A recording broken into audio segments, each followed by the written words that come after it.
right? Ian. Yep. The Nintendo Switch.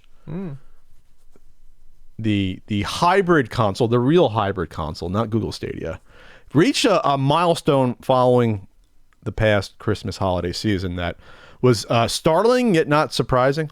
Surprising but not shocking. They reached nearly 80 million sold. It's crazy. That's nuts. It's what, 30 million shy of, I think, what the Wii did, because I think the Wii was like 111 million. I think the PS2, what was the PS? It'd be nice to look at the numbers. I'll bring them up. I didn't know you were going in that direction because I would have had it prepared. But so the PlayStation 2 did 155. That's still the big boy. Okay. We did 101.6. 101. So okay. we'll say it's 30 million away from the Wii. Gotcha. I never thought the Switch would have had a chance to catch the Wii. Now it has a chance to catch the Wii. I never would have thought that it had a chance. I said it was going to sell. I thought it was going to be successful. My range was like 35 to 45. I said that's going to be a banger success. This is blowing away, and this is in 3.5 years. So almost 4 years. In a couple months. If they announce a Switch Pro and keep it as part of the same line, and if they don't do it as like a sequel system, not the Switch Pocket, which I don't think they would. I think we will easily hit the. I think we will hit the 100 million. You'll break it.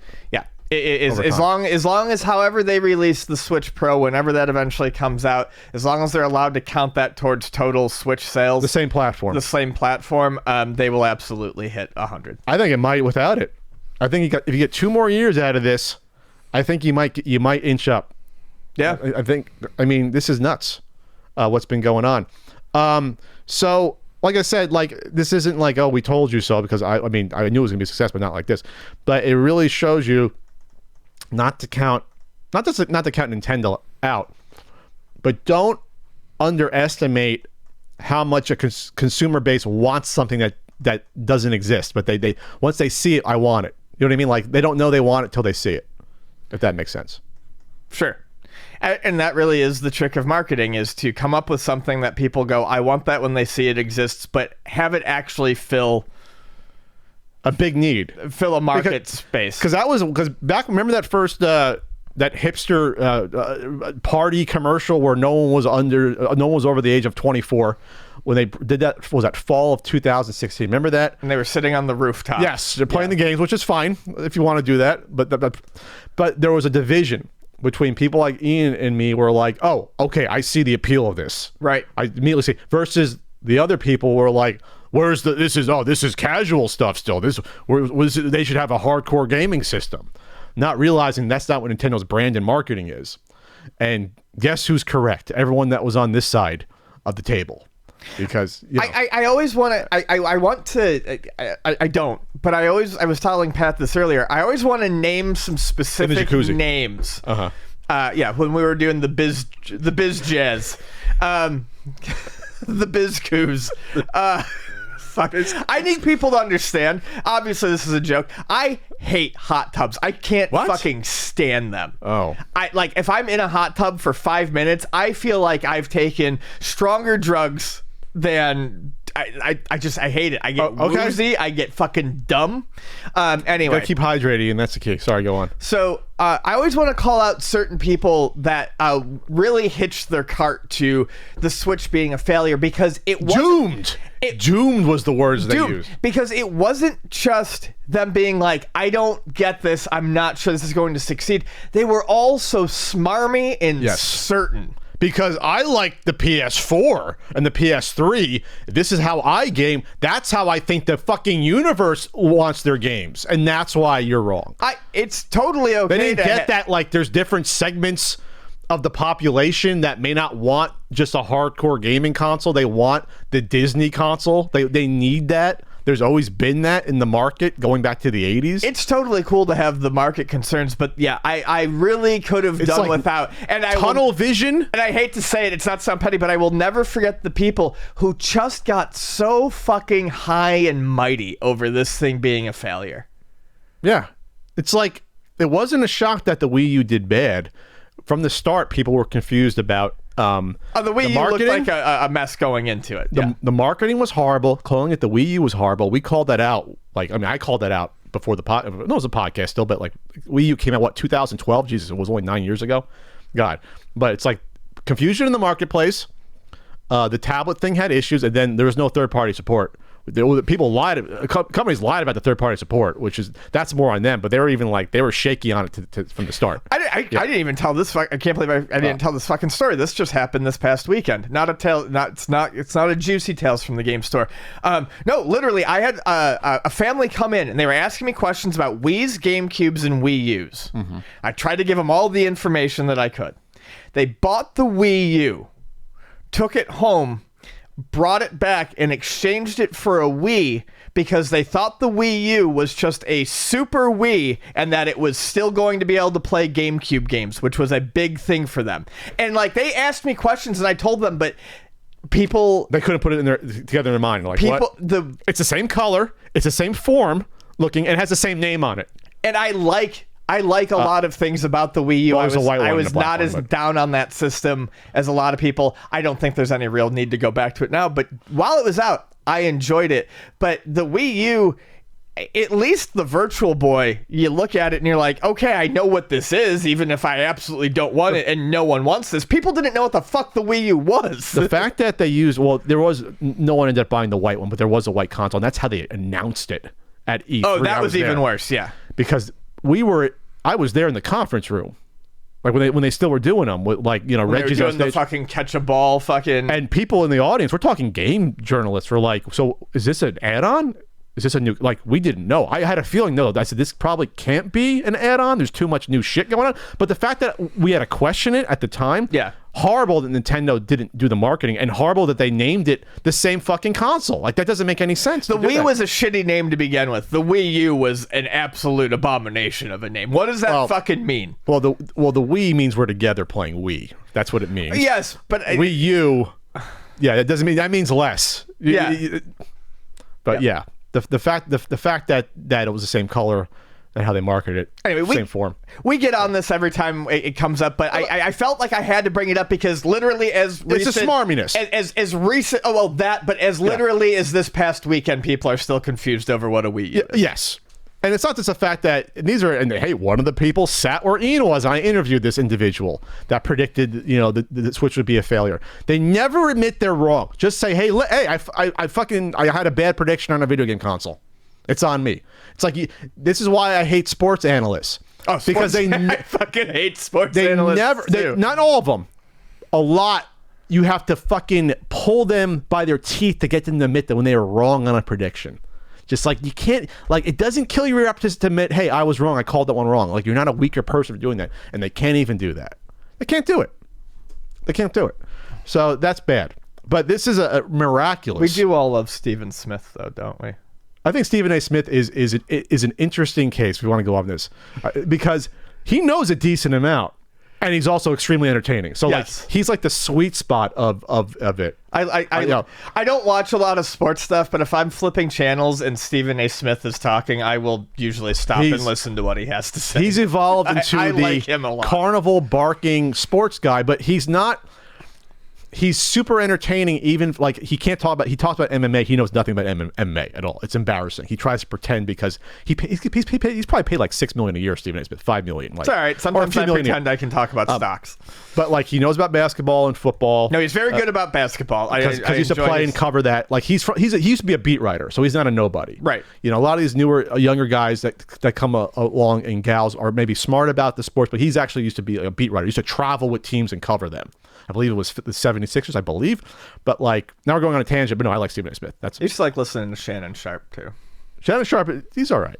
What were we talking about? Switch. Oh, Animal Crossing, Ian, had a milestone as well. Not a milestone, but like a huge number that we talked about in the Biz Coos. What? The Biz Coos. Biz Coos. The Biz Coos. Yeah, this is another one. Just the attach rate. Animal Crossing, New Horizons has sold 31 million copies in less than a year. 9 months. Less than a year. In a pregnancy. To put that into perspective, Super Mario or Mario Kart 8 Deluxe on the Wii, or not on the Wii, the Switch. Has sold 33. And that's in like 4 years. And that came out almost. That was like May of 2017. Yeah, like so that, almost 4 years. Almost 4 years.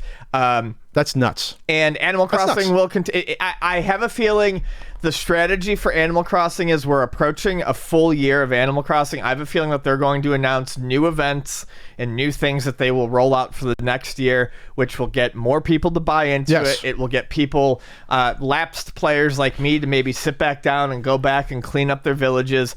I think that we'll see probably... If I had to guess, I think we'll probably see a final total sold count of 40 mil on this. It's going to slow down. It's going to slow down, but that's insane. But it's nuts, especially, and usually when we talk about attach rates like this, games that have sold in this amount, it's usually like Mario Kart 8 Deluxe in that it's been out for multiple years. Sure. This was just a perfect fucking storm. Yeah, because it's not like Animal Crossing was a household name at all. Here's the list of all the other combined sales and what they did. You ready? Yeah. For this, I'll go in order that they came out here. 2005, Animal Crossing, let's see, Wild World did, 2001, the original Animal Crossing did 2.27 million. Not bad. It's pretty good. Especially on the GameCube. Yeah. Especially on the GameCube, which no one had. I mean, God, what, it sold 24 million on the GameCube? It was successful. I thought it was 30, but okay, yes. It was small. Without looking. Okay. Next, you had 2005. You had Wild World on the DS. You have a bump up to 11.75 million. DS, a lot more people have it. Probably my favorite version of the game, too. The Wii, for some reason, no one bought it compared to the attach rate. We look at the comparison. 101 million Wii sold. They only sold 4.32 million. Still good, but City Folk did not sell well at all. So it shows you something's going on there. It's weird, too, because that could have been the perfect storm if people had known about it more, I think, at the time, because that would have been a great system for it. 3DS 2012, new benchmark. It beats out the DS one, which makes sense. 12.82 million for Animal Crossing New Leaf. Then we go to the tale of two consoles. This was the tale of Nintendo in 2015. You have Animal Crossing Happy Home Designer. That was a game. Happy Home Designer is cute. Sold 3.47 million. That's respectable. It is. It's a spin-off. It's really not like the normal game, but we can count it. But then you have Animal Crossing Amiibo Festival on the Wii U. That is a shit game. But either way, it only sold 490,000 for a first-party game. That's insane. That is awful. That is, for one that the previous ones did up to 12 million, that is awful. I do have to point out that it is awful, but it's awful. You have to, the game was initially only sold with 2 amiibos. It was basically you buy the amiibos and the game was a free packet. Okay. That's still awful. It is awful, but I would be interested in comparing that to sales of amiibos and see where it falls in there, because it really was more like you get a game but you want the amiibos. But it still goes to show you just how weak the Wii U was. Oh yeah, how they were just like, okay, 3DS is keeping us alive, right? Which we talked about at the time. We go, oh, Nintendo's doing no, the 3DS was keeping them alive for like 5 years, and then you have the Wii U one, which you said basically was saying, well, you're really trying to sell toys at that point. Yeah, it was also kept Nintendo alive. Was Amiibo and 3DS kept them alive. We always when Nintendo stumbles, they always happen to accidentally come upon something else that's really big. You like our Amiibos? We'll make all these different fucking versions of them, as many as we can. We'll pump them out. Nintendo fans who don't even own Wii U's will buy these to put them on their shelves. And then dumb collectors will think they're rare. And Nintendo was like, oh, we'll just make 1 billion more of them, and because we're making the money on them. So anyway, that's shocking, an attach rate like that. I'm most shocked about the Wii one only selling 4.32 million. That's really the story. 4% attach rate versus a Pat Math 37.5 attach rate so far and going up. Yeah. Well, COVID definitely was a factor. New Leaf on the 3DS, I think, was when the game really got a big boost in popularity. So I think COVID was a factor, but New Leaf was, I think, the game that really laid some groundwork for a fan base to get excited for this next one. But now this will be the perennial, this will be their big hit on each console going forward. There'll be an Animal Crossing that'll do huge numbers probably because of this going forward. Mm-hmm. Hey, congratulations! They welcome into the Zelda club with Mario. They're waiting there. Hey, come over come over. Now if they could just bring personality back to the fucking animals. They don't have personalities? Not as much as previous iterations. They've muted them down? Yeah, they feel more like accessories to the village as part of like an actual... That's a different story. I'm not actually the biggest New Horizons fan. I love Animal Crossing. You've been very contrarian in this podcast, on a couple of things, except for Stephen A. Smith. I'm glad you like Stephen A. Smith. I love Animal Crossing, and New Horizon provided me with some comfort during the pandemic, but it's not my favorite version of the game by any stretch of the imagination. Okay, well, there you go. And then good old Reggie did it. He's doing a lot of... I wonder what he thinks of the GameStop stuff going on. Hopefully he's selling a stock. He did an interview recently about the failure of the Wii U. Reggie said Switch was a make-or-break product for Nintendo. This was in the New York Gaming Awards Twitch stream. New York Gaming Awards. He opened up about the slow Wii U sales. This is from Go Nintendo's article. And resounding success of the Switch. Reggie shares just how important that Switch breakthrough was for the Big N, which you can read below. He said, Nintendo has done so many innovations in the space. I think what Nintendo did with the Switch after the poor performance of Wii U, I think to me, of what I was part of, that's my lasting memory. So people forget when the Wii U launched, the performance over that life cycle was as poor. I mean, it was the worst selling platform. I think maybe Virtual Boy was a little bit worse. Oh yeah, Virtual Boy was worse. Nintendo would have been out of business if they sold less than 1 million Wii U's, maybe. But not out of business, but they would have been hurting. But Wii U underperformed pretty radically in the marketplace. So he makes a good point about it being make or break, and I'm thinking about it. I'm like, make or break in terms of the reputation, at least. I think reputation, not for their money. They still have tons of money. But see, that's what I was saying about. The Switch really did become more, as we've always talked about, as other people have talked about. Nintendo got failure money. Yes. They can fail. I mean, I don't remember how accurate it is, but I kept seeing the number going around for a few years ago. We were talking about it during the Wii U. If Nintendo fucking released failures just financially, they had money to float them for like fucking 35 years. The amount of money was obscene that they made from the Wii, and plus that they already had in the bank. So that's what they were talking. So they could have failed and kept going, but the Wii U to Switch transition was crucial for two reasons. One, for reputation, but two, Nintendo always, when something like the Wii U failed, they could fall back on something like the 3DS. Sure. The Switch is now encompassing your console market and your portable market. If the Switch fails, you don't have a portable market to fall back on. But that's how we always said it's going to be a success because at the very least, it's a portable. That's why I hedged my bets. That's why I said, people will buy it because it's a new Nintendo portable. It's a new portable. And the 3DS is so strong. Even if the console aspect of it were to fail or not be used, Nintendo would still probably do very well selling a new portable. Yes. But yeah, that was the logic behind it. That was the calculus. That is where I think, it did become a... I think make or break is a bit of an exaggeration, but it was definitely a very important transition time for them. Doing some huge pat math on my calculator, 100 million consoles. I'm talking console sales on the Wii. Say they made $100 on each. It's probably around that, maybe a little bit less, not counting accessories. That's wow. I don't know what number that is anymore. $10 billion. $10 billion. That's not counting software sales. And they did tens of millions of software sales. They did, 40 million just for the Mario Kart on the Wii. So, I mean, are you kidding me? Don't worry about the Wii U putting them out of business. But not counting 3DS successes to offset the Wii U's failures. So, but yeah, you don't want to ever become Atari and be like, oh, you have crap consoles. You don't want to be Sega. What the fuck is this? This is your third failure in a row. You don't want to ruin your rep that way. Yeah, they could financially fail, but they could not.